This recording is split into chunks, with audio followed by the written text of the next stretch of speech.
नमस्कार दोस्तों, आज के इस वीडियो में हम कवर करने वाले हैं हाइड्रोस्फीयर टॉपिक से जुड़े 50 से भी ज्यादा most important objective questions and answers जो WBHS क्लास 12 सेमेस्टर 3 के एग्जाम में सीधे पूछे जा सकते हैं। सभी सवाल और जवाब आसान भाषा में हिंदी और इंग्लिश दोनों में दिए गए हैं ताकि समझने और याद रखने में कोई दिक्कत न हो।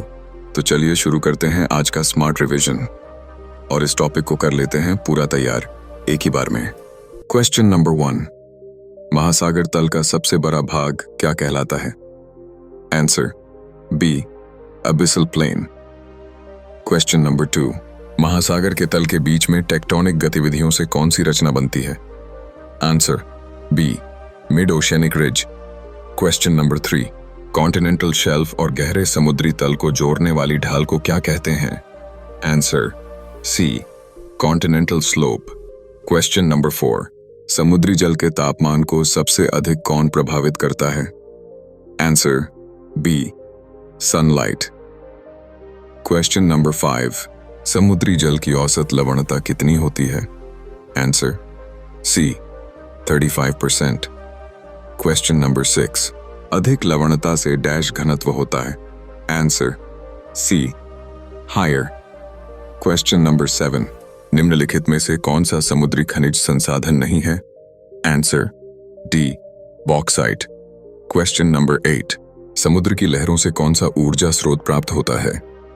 Answer B, tidal energy. Question number 9, समुद्री भोजन का प्रमुख स्रोत कौन है? Answer C, krill and fish. Question number 10, निम्नलिखित में से कौन सा जैविक निक्षेप है? Answer B, siliceous ooze. Question number 11, महासागरीय निक्षेपों को किस आधार पर वर्गीकृत किया जाता है? Answer B, origin and location. Question number 12, निम्नलिखित में से कौन सी विशेषता महाद्वीपीय ढाल के आधार पर तलछट से ढकी शांतिपूर्ण ढलान है? आंसर ए, कॉन्टिनेंटल राइज। क्वेश्चन नंबर 13, समुद्र तल में गहरी संकरीय अवसादन कौन सी प्रक्रिया से बनी है? Answer B, ocean trench. Question number 14, जलराशि में अकेले पहाड़ जो सतह तक नहीं पहुंचते उन्हें क्या कहते हैं? आंसर बी, सी माउंट्स। क्वेश्चन नंबर 15, लहरों द्वारा क्षत विक्षत चपटी चोटी वाला जलराशि में पहाड़ कौन सा होता है? Answer B, guyot. Question number 16, महासागर तल का कौन सा भाग टेरिजेनस तलछटों में सबसे समृद्ध होता है? Answer B, continental shelf. Question number 17, जिस परत में गहराई के साथ तापमान तेजी से घटता है उसे क्या कहते हैं? आंसर ए, थर्मोक्लाइन। क्वेश्चन नंबर 18, लवणता को किस इकाई में मापा जाता है? आंसर बी, पार्ट्स पर 1000%। क्वेश्चन नंबर 19, कौन सा कारक सतही लवणता को घटाता है? Answer C, river run off. Question number 20, कौन सा धार बहता हुआ ऊंची अक्षांशों की ओर गर्म पानी ले जाता है? Answer A, Gulf Stream. Question number 21, सबसे घना समुद्री जल कहां पाया जाता है? Answer B, polar deep waters. Question number 22, hydrogenous तलछटों का मूल स्रोत क्या है? Answer A, chemical precipitation from sea water. Question number 23, biogenous तलछटों का प्रमुख निर्माण क्या है? Answer C, shells and skeletons of organisms. Question number 24, कॉस्मोजेनस तलछट कहां से आती हैं? Answer A, space। Question number 25, कौन सा क्षेत्र निरंतर निम्न तापमान और उच्च दबाव से जाना जाता है? Answer D, abyssopelagic। Question number 26, कौन सी प्रक्रिया मध्यम अक्षांशों वाले महासागरों में लवणता बढ़ाती है? Answer B, evaporation exceeding precipitation। Question number 27, थर्मोहेलाइन परिसंचरण किन भेदों से चलता है? Answer B, temperature and salinity।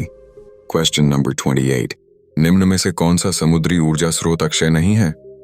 Answer C, petroleum. Question number 29, mangrove one किसके लिए महत्वपूर्ण समुद्री संसाधन है? Answer B, coastal protection and nursery grounds। Question number 30, औटेक का पूरा नाम क्या है? आंसर ए, ocean thermal energy conversion. Question number 31, mid ocean ridge के शिखरों पर कौन सा खनिज संसाधन सन्निहित होता है? Answer B polymetallic sulphides. Question number 32।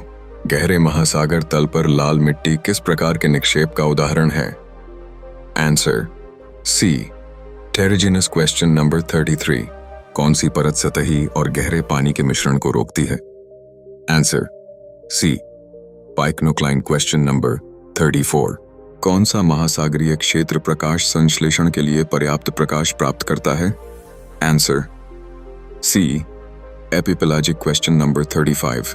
अक्षांश के साथ महासागर सतह तापमान में भिन्नता का मुख्य कारण क्या है? Answer B solar insolation angle. Question number 36। इनमें से कौन सा बायोजेनस निक्षेप मुख्यतः कैल्शियम कार्बोनेट से बना है? Answer C calcareous ooze। Question number 37। कौन सी प्रक्रिया वाष्पशील खनिज बनाती है? Answer B evaporation of sea water. Question number 38। Phosphorite nodules कहाँ सबसे अधिक प्रचुर मात्रा में पाए जाते हैं?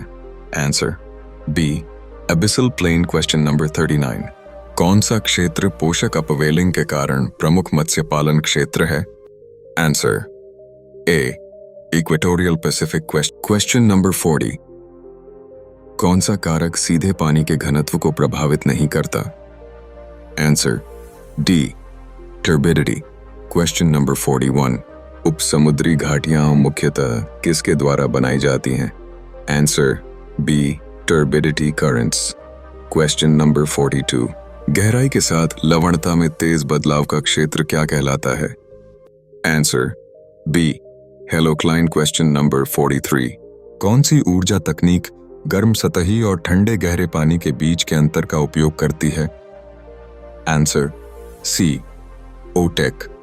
Question number 44। कौन सा देश समुद्री मैंगनीज नोड्यूल्स के निष्कर्षण में अग्रणी है? Answer C China. Question number 45। मुख्यतः किस महासागर क्षेत्र में ग्योट पाए जाते हैं? Answer B deep ocean basins. Question number 46। कौन सा निक्षेप सीधे ज्वालामुखी गतिविधियों से जमा होता है? Answer A volcanogenic sediments. Question number 47। समुद्री हाइड्रोकार्बन का मुख्य स्रोत क्या है? Answer A plankton remains. Question number 48। कौन सा महाद्वीपीय सीमा प्रकार टेक्टोनिक रूप से सक्रिय होता है? Answer be active margin. Question number 49। Deep sea fan कहां बनते हैं? आंसर ए सबमरीन कैनियंस। Question number 50। महासागर में तापमान की सबसे बड़ी ऊर्ध्वाधर सीमा किस परत में होती है? Answer B thermocline. Question number 51। निम्नलिखित में से सबसे अधिक घनत्व बढ़ाने वाला कौन सा कारक है? Answer C increase in salinity. Question number 52। कौन से महासागर में महाद्वीपीय शेल्फ सबसे चौड़े होते हैं? Answer A Arctic Ocean. Question number 53। इनमें से कौन सा हाइड्रोजनस धातु निक्षेप है?